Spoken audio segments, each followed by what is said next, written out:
you could literally, it's like a charger, you put it to the back of your phone. Oh, or the Mac charger. So you just keep it with you, because this shit be, you're not a nigga that's stuck to cords.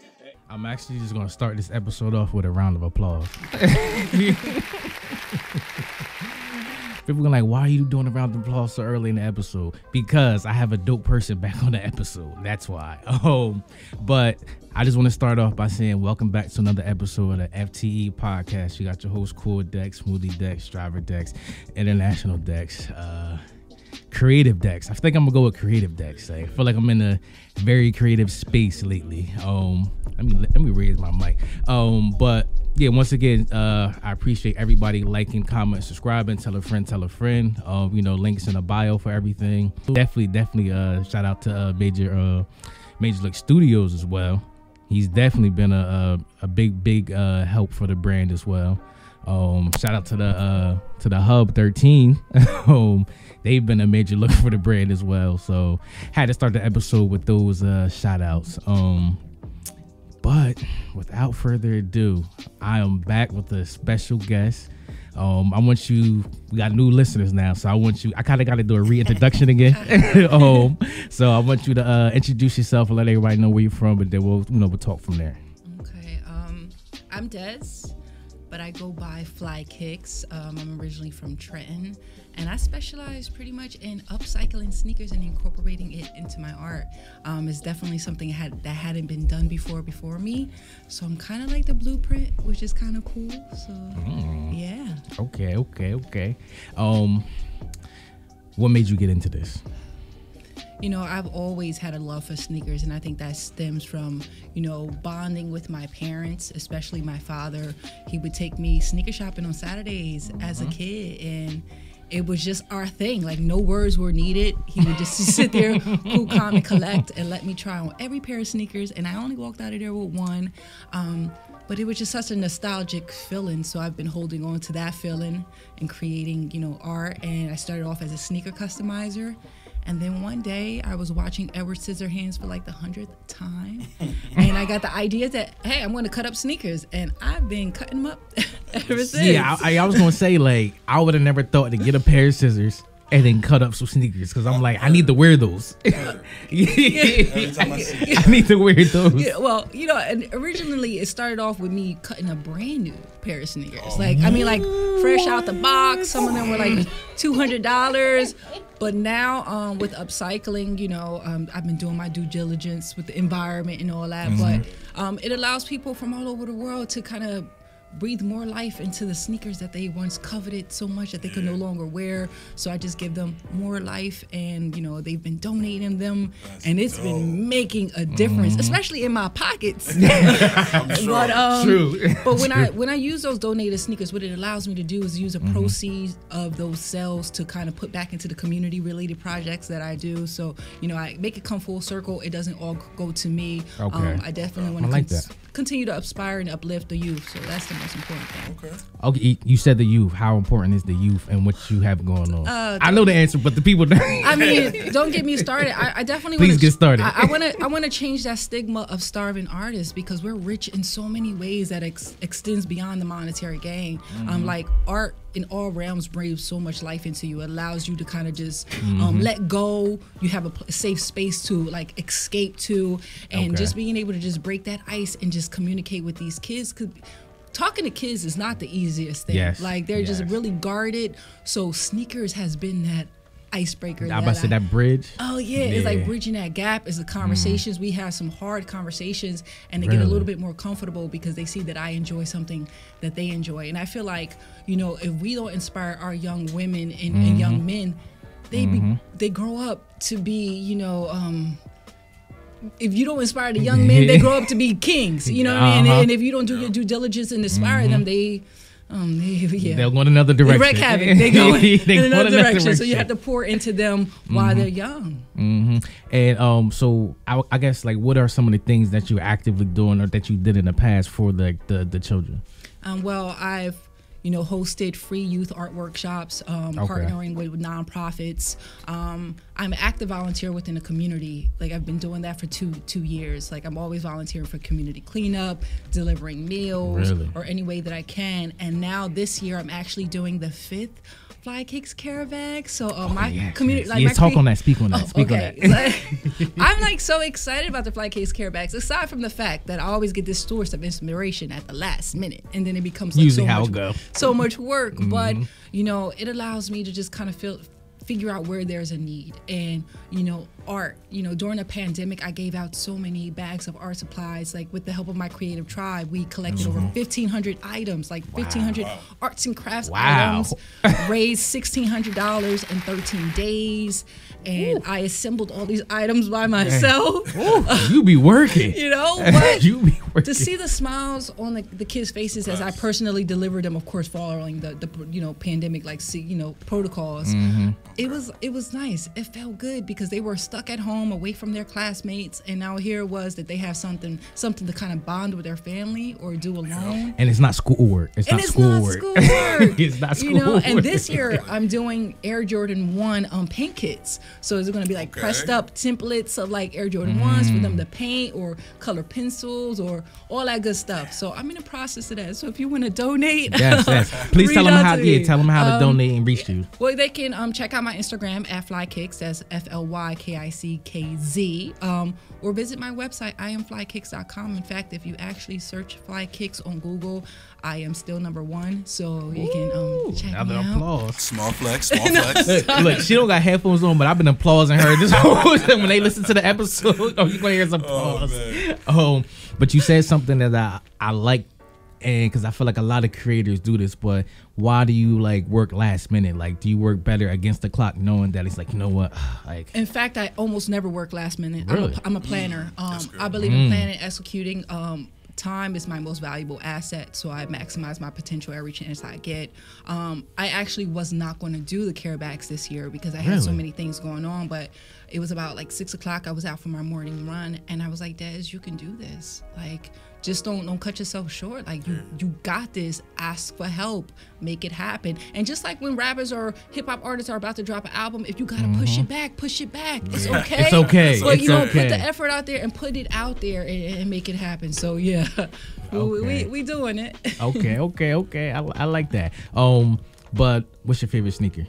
I definitely, so it's funny. I love sneakers. Everybody loves sneakers for different reasons. Okay. I'm not the person that you ask sneaker facts. I know how they make me feel. So I definitely, typically, I like Air Jordan 1s. I like Dunk Highs. But yeah, if the sneaker evokes some feeling to me, or if it reminds me of walking down the street with my dad or looking at his sneakers, I'm like, I gotta have it. So it just varies. Do you have a favorite brand to cut up? Absolutely. So I actually only feature Nike and Jordans in my art. And now people may think it comes from a sense of brand loyalty, but actually it reminds me of walking down Wilbur section, in the streets of Wilbur section, looking down at my feet, my dad's feet, just wondering if I had a pair of FlyKickz like him, I would be just as cool. Hence how I got my name. I was about to say. So yeah, it just really, those were the brands that I saw him wearing, and it just reminds me of those moments. Right. Okay. Look, you nail every question I ask you. She nails every question. Right? Yeah, I know. You must have passed every test in school with flying colors. Absolutely not. But also another thing, when get inspiration, what's you're at home, you about to create something, what's that thing that gets you in that mode to create?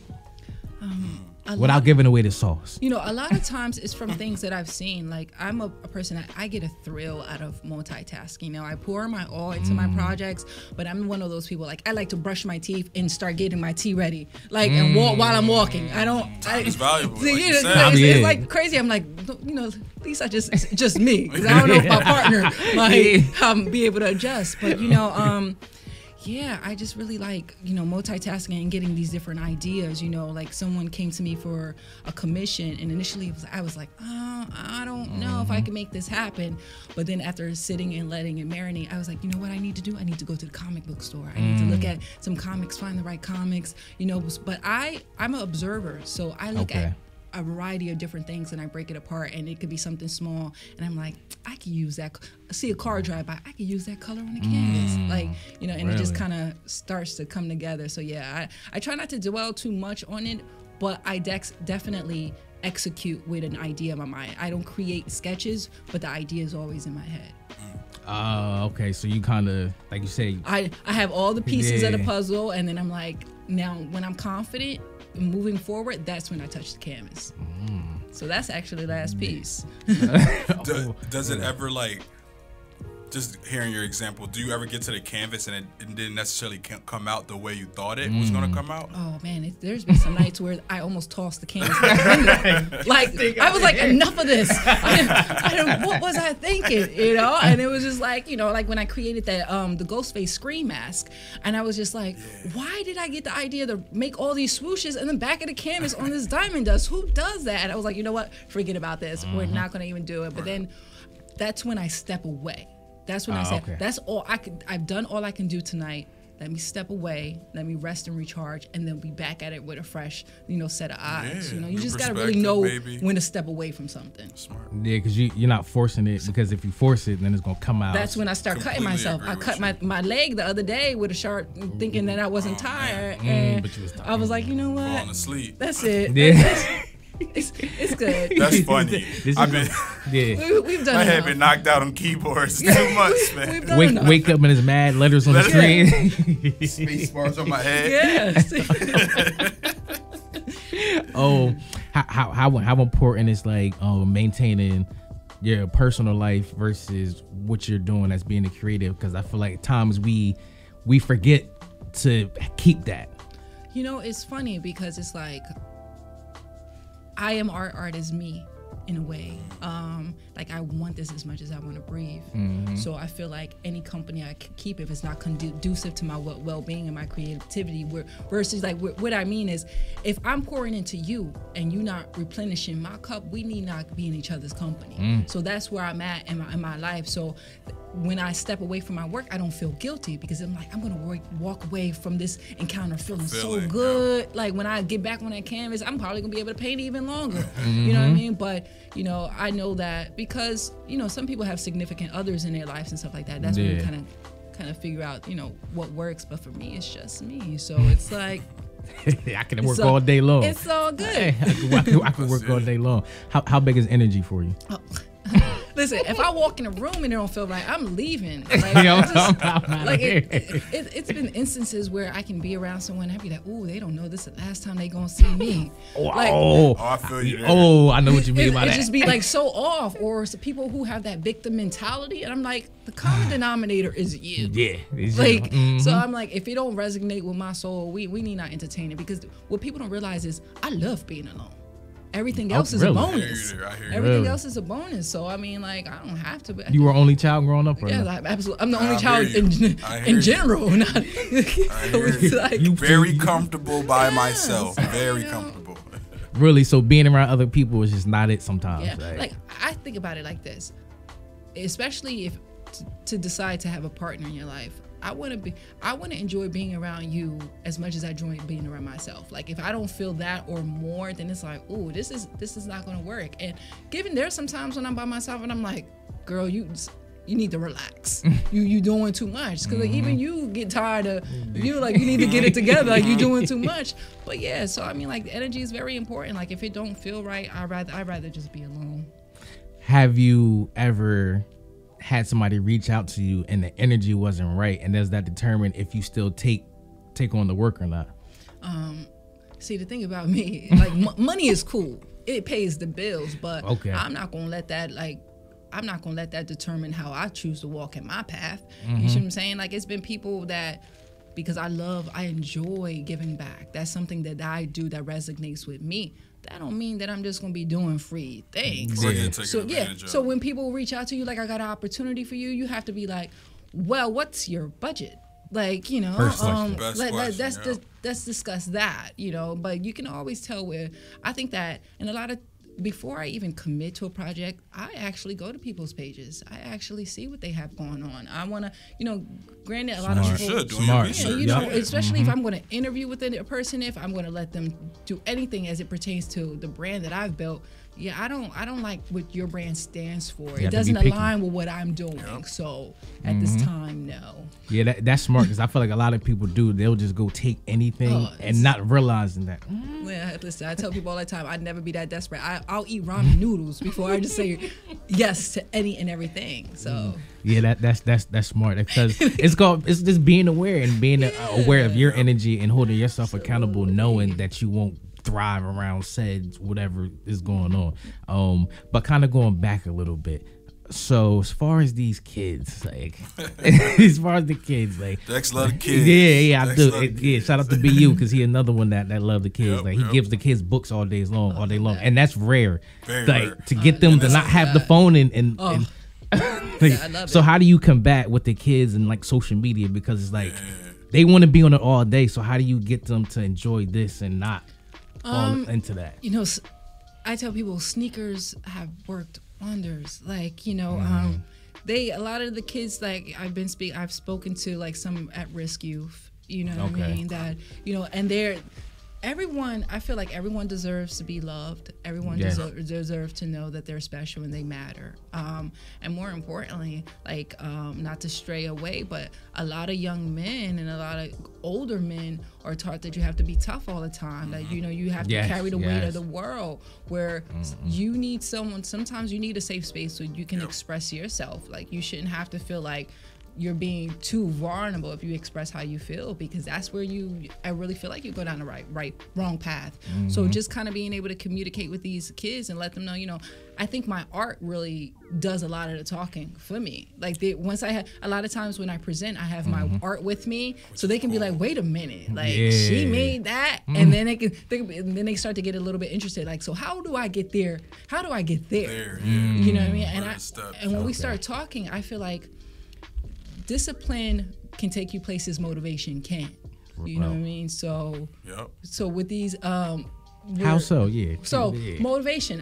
When I wake up, you think I want to go running every morning, 5, 6 o'clock in the morning? Are you serious? Like, that's a great example. Especially when it's brick outside, I'd be like, ooh, especially now, I don't know if I want to do that. But then the discipline is like, listen, all right, you're going to take a day off. Tomorrow's going to be even harder when you go out there and run. You see what I'm saying? Think about what it does for you. So it's just the focus of how you look, how you feel. So that's what's the discipline that gets you out there, because you're not going to always be motivated to get it done. And being able to apply that to anything, whether you want to be an athlete or an artist, it can apply to any conversation, so. Look, cause I be the same way. When I go to the gym, I be like, yeah. Oh my God. Like, here we go again. Yeah. And I say, I don't know how people fall in love with fitness. I don't know. It's an ongoing battle. Yes, it's a daily battle with me. I be like, I'm not a runner, bro. Yeah. And I be running in the gym. Like I pull up to the gym and I'm like, here we go again. But the hardest part is getting there. Yes. I sat in the car a few times, get your mind right. Break that threshold. You're like, all right, let's get it. Yeah, it might be that right song to get you in there. All right, let's go. Oh yeah, when the song come on, oh man. I'm like, all right, we got this. We're gonna fight through this one right here. I'm trying to tell you. And to go back to a point you said, I think you also give ability for these kids to detach. You know what I mean? Detach and find their own pocket of happiness. And I know when I'm creative, like anything can be going on around me. I'm hooked into to getting it from start to finish. I think I heard you say it last time on an episode, or I've heard you say it a lot. Like, you could be locked in, and time is, you lose it. Yeah. You lose it. You look up and you're like, it's 3 a.m. Like, I'm falling asleep, and I'm like, why am I falling asleep? I just started. Exactly. But I think that's very important for these kids to have that little pocket of happiness. So, because art can be done anywhere. Absolutely. Yeah. Anywhere, anytime, with a paper, with a pencil, with fingers, like, it doesn't matter. And I think that's the most beautiful thing, is that you can make art out of anything. Absolutely. And when kids find that out, you know what I mean? Like, they turn the littlest things that you could never imagine into something that's so creative. So oh creative. My God. And I think that's amazing. I think that's so amazing. So I appreciate you giving that pocket of happiness, that tranquil, for those kids, because a lot of them need it. Like you said, you work with at-risk kids. A lot of them do need it. It's definitely a pleasure. Yeah, they need just as much love as the kid that's not at risk. Like That's Exactly. that's right. like those are the ones that get left and pushed to the wayside. But those are the ones that probably are the most talented. Yup. They just Yup. they need something to do. You need to give them something to do. Or somebody to show it to them. Right. They may never even have had a chance to even draw something. Yeah, that is true. How do you I want to say, not even how, but what was like one of the events that you had or something that you've done in your career so far that meant the most to you, whether if it was on a big scale, small scale, just something that, like, you know what, this means the most to me? I've done a few things. So I'll mention, I've been able to be a co-creator of artists for Foot Locker Philly, their sneaker customizing workshops. Wow. And during the pandemic, we worked with children who had experienced some trauma. Some of them had lost their mother or father a month prior to us doing this workshop. Saw some of their friends killed in front of them. So it was very difficult initially to break that ice. I mean, we set we created a great ambiance. We had a DJ, we had food, we had a lot of different things, but they were hurting, you know, and just to be able to, introduce, everyone got brand new pair of sneakers, supplies, and some kids don't even have a brand new pair of sneakers, and then one by, they sat at their desk, but one by one we connected. We made these connections. And I remember a young man, he had lost his mother. He said, I picked these colors because it was my mother's favorite color. And, initially he wasn't going to even come. I mean, he's still grieving, and for him, and I said, just to have that conversation, I know she'd be so proud of you. I know she'd love this. You have this now to forever remember her, and that was a really proud moment. It reminded me that no matter how hard it gets, it's always worth it. Yeah. That's why I really became FlyKickz. It wasn't really about the fame and the money. It was really what I do with my art is what matters. I want to touch a person one soul at a time. And then having my solo show, last year was great too. It was great because just to see the smile on my parents' faces. I think it was like one of the first times my mother always sees my pictures. Like I send my mother pictures of my work so she could tell me her honest opinion. She's not gonna hold back. If she says, "Oh, that's cute," that means it's not good. Yup. She's trying to be nice. She's trying to be nice. Spare your feelings. She hurt my feelings once. Me being FlyKickz, I said, "Oh, never again will she say my stuff is cute." But to see my father to see my work, and I had over like 20 something pieces, and he goes, wow, like this is crazy. Like this is what I have seen like bits and pieces, but to see a large body of work was an incredible thing. And I think that's why I'm always dream chasing, just to see that smile on their face that, they've allowed me just to kind of be who I want to be is an amazing feeling. It was also something, I feel like you received an award, a grant, or something. Like what was that? I did. I recently received the I Am Trenton grant. I received the partial grant, which is incredible. They got me halfway to my goal. My goal is $5,000 for the workshop in its entirety, but they awarded me $2,500. And what I tend to do with that, I'm actually going to be hosting a sneaker customization workshop. Air Force Ones will be customizing, but the goal is to connect on an emotional and creative level. The sneakers are just the icebreaker. So I really want to interactive, taking everything that I've learned and kind of meshing it together. I still have to raise the rest of the money. I'm gonna cross that bridge very soon.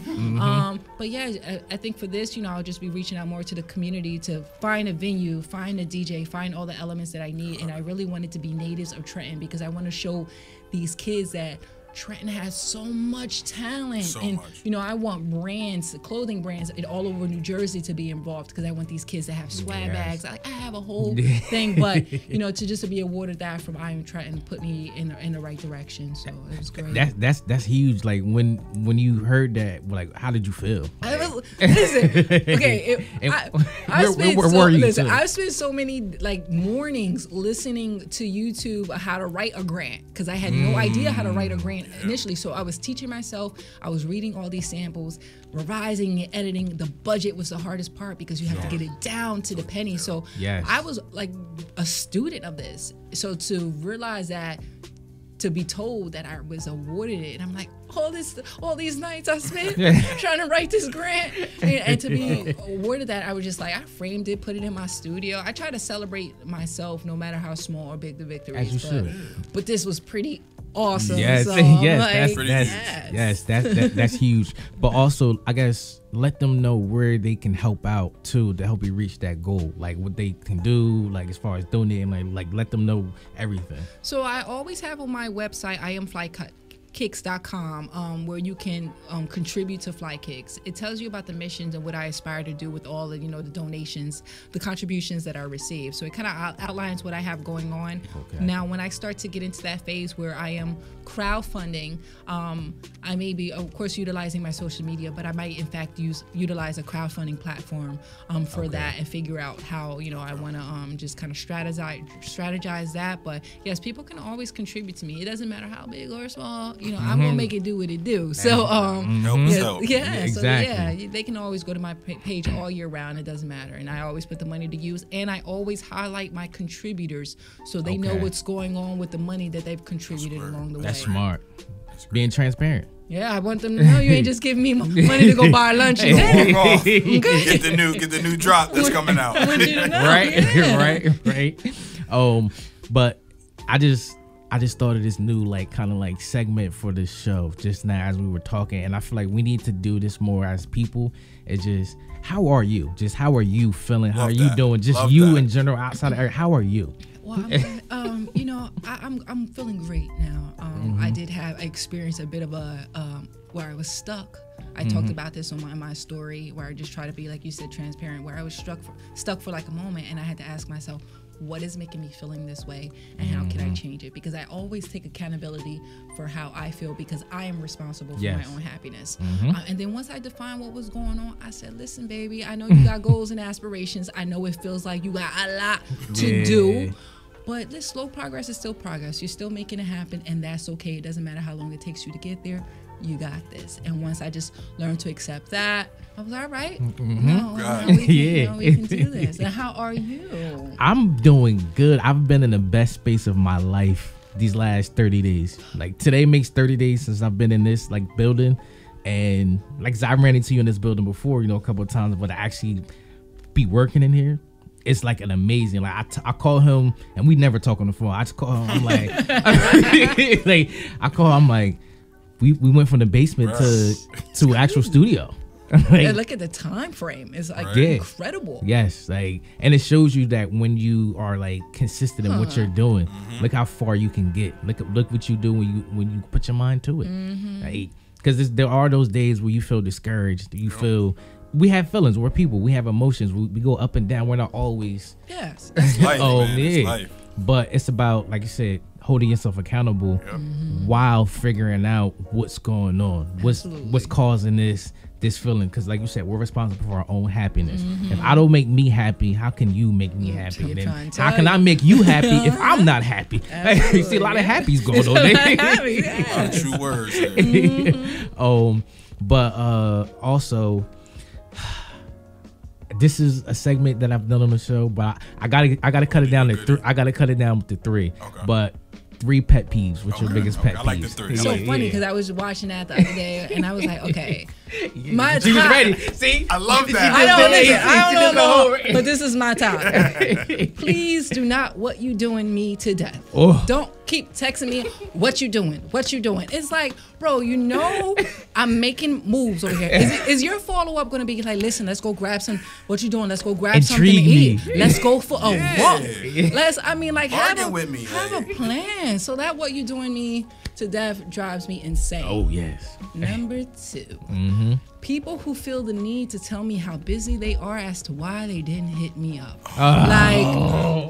Listen, if you watch my stories, you know that out of a 24-hour day, I'm typically up for 20 hours of the day. I create in real time so people can feel like they've been a part of the process. I like that. My thing is this. If you come up to me and you say, listen, Tez, I didn't hit you up because I was doing X, Y, and Z. My thing is my rebuttal is going to be, listen, we make time for the people, places, and things as we see fit.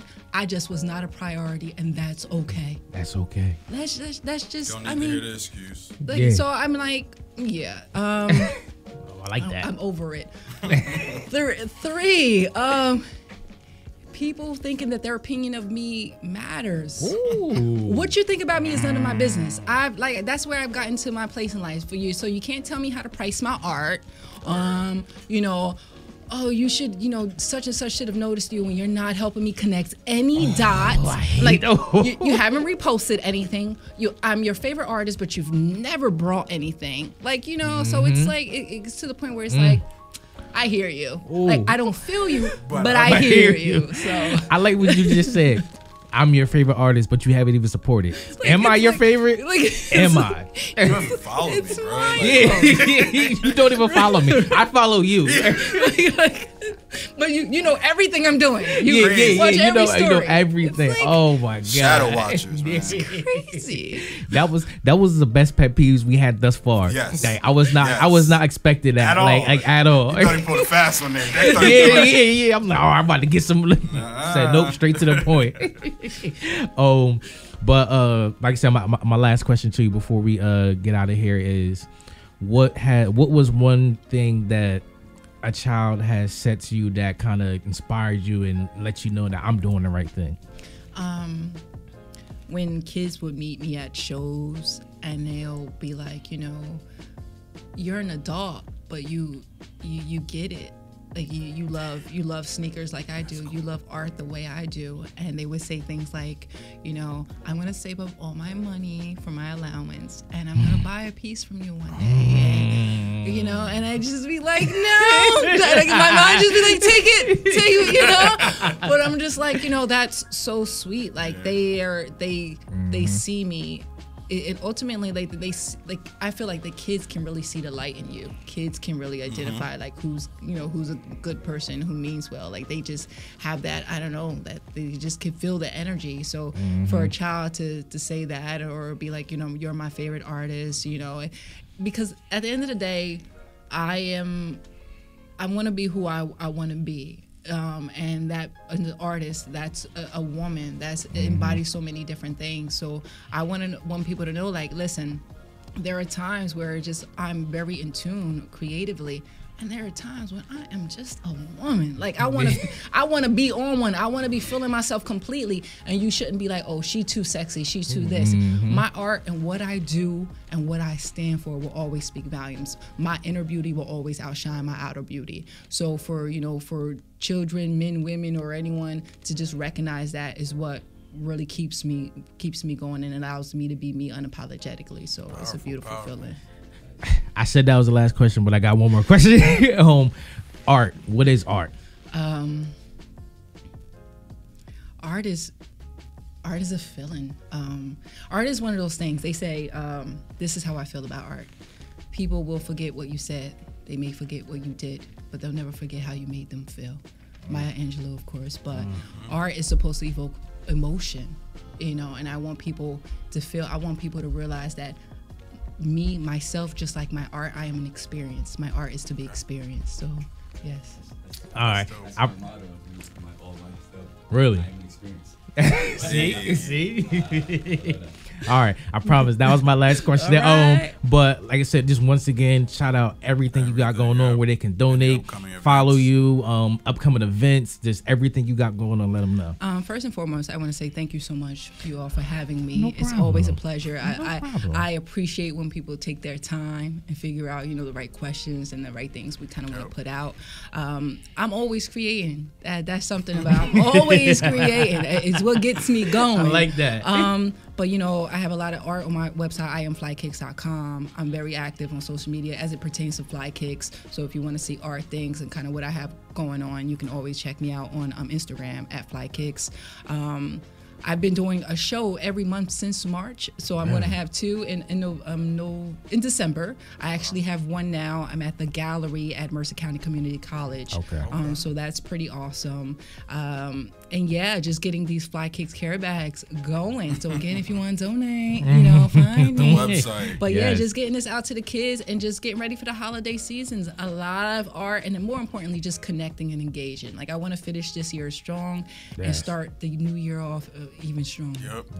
Yes. I feel like if you finish the year strong, that is going to roll right into the. Right now is about planning and executing. Like I can create. I can create art. That's the easy part. I want to put some plans together. So when that first quarter rolled around, I'm strong. You already ready to go. Everybody always like, oh, I got a deadline. No, Oh, you need no. to run in next year with some momentum. Like, trying to tell run you. into that wall with a little momentum.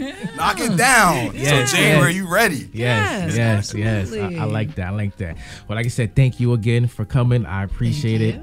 We played tag for a while, but we finally made it Yes. happen. Like, because the energy aligned right now. Yes, thank you. Everything was meant to be how it was supposed to be. Absolutely. So with that being said, I appreciate you for coming through. Thank you. I hope y'all enjoyed this episode. I appreciate the team in the back, because without y'all, this would not be possible. Absolutely. Always help your people out and support. And I'll see you all next week. Yeah.